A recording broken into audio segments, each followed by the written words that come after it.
What's up mga kwak-kwak? Alam nyo ba, meron ng GCash card sa GCash app ngayon. I-represent ko sa inyo itong GCash card nila ngayon. Makaka-avail kayo nito through your GCash app at ituturo ko sa inyo paano maka-avail. So ito, dumating na sa akin yung pag-apply ko ng GCash card. Nakalagay doon 10 to 15 days ata yun. Pero hindi pa lang 10 days, dumating na sa akin itong card na to. So, nabuksan ko na itong card na to. Tingnan ko kasi nasa sobrang excited ko. Ito siya.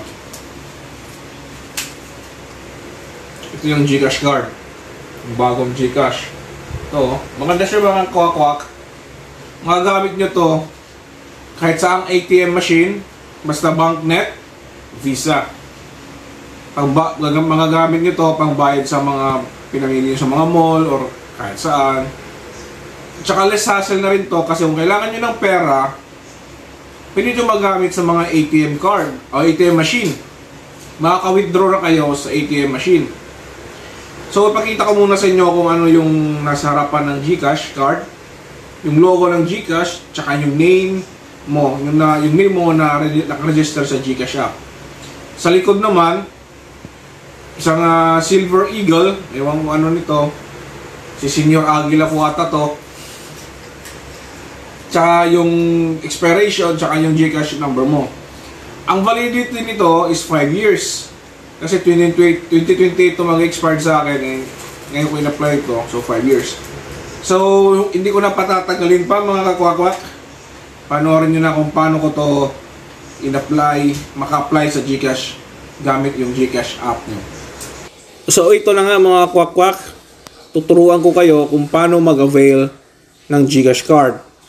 Unang-una, lagin muna kayo sa inyong mga GCash app. Kung nakalagin na kayo, i-click nyo yung View All.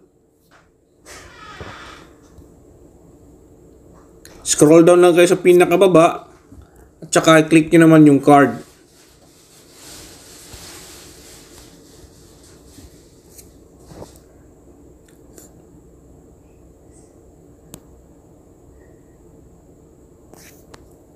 Tapos, i-choose nyo yung order a card. Tsaka send me a card. Ayan, tag 250 pesos po para kayo maka-avail ng GCash card. Click next. Ito, kailangan nyo i-fill out to lahat. Kasi ito yung kung saan ipapadala ng GCash yung GCash card nyo. Subukan natin. Kung gagana ba? Pwede, example lang natin to.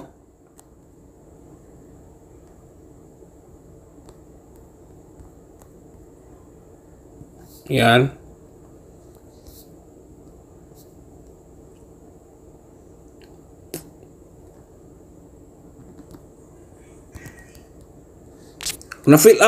Na-fill out niyo na lahat.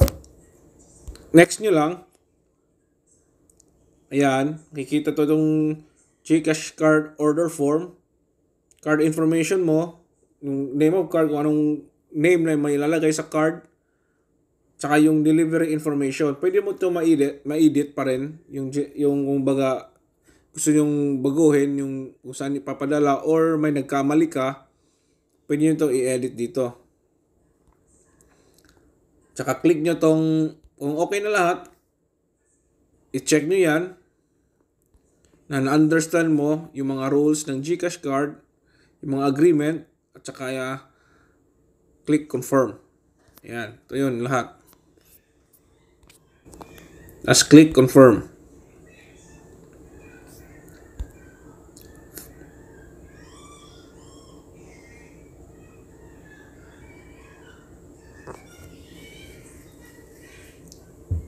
Ayan.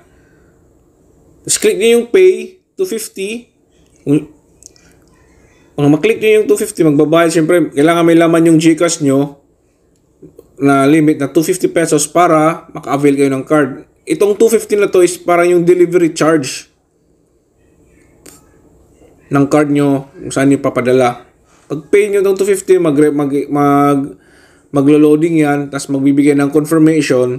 May nakalakay dyan, confirm na makaka-avail kayo ng card, ganyan. Tsaka hintayin nyo na lang, at saka darating yun sa mismo sa bahay nyo. So, ibalik natin to. Kung na-receive nyo na yung GCash card nyo, kailangan nyo naman to i-link sa GCash app nyo yung card. So, doon pa rin tayo sa view all. Scroll down sa card.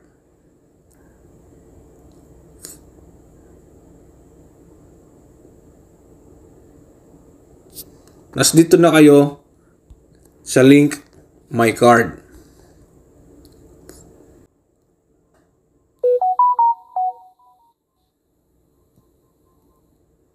Ilagay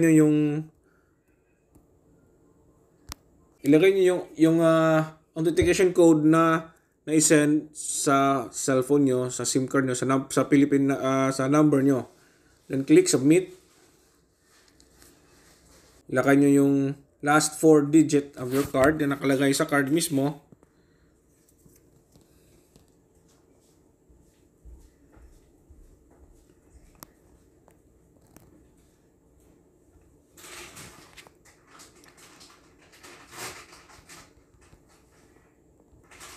Yung pinakataas na bahagi, yun yung number. Ilalagay niyo yung last 4 digit, tsaka yung virtual account number.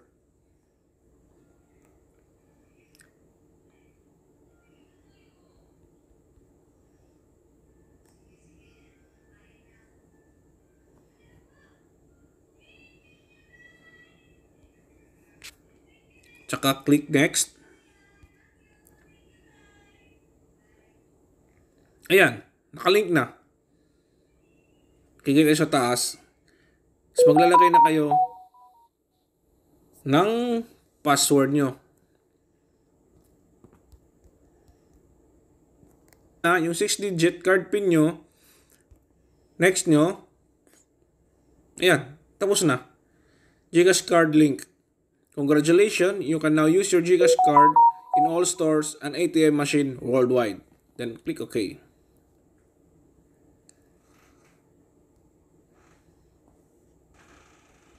Ayan na mga kwakwak, na panood nyo na kung paano i-link, paano mag-avail ng GCash card, at paano i-link ito.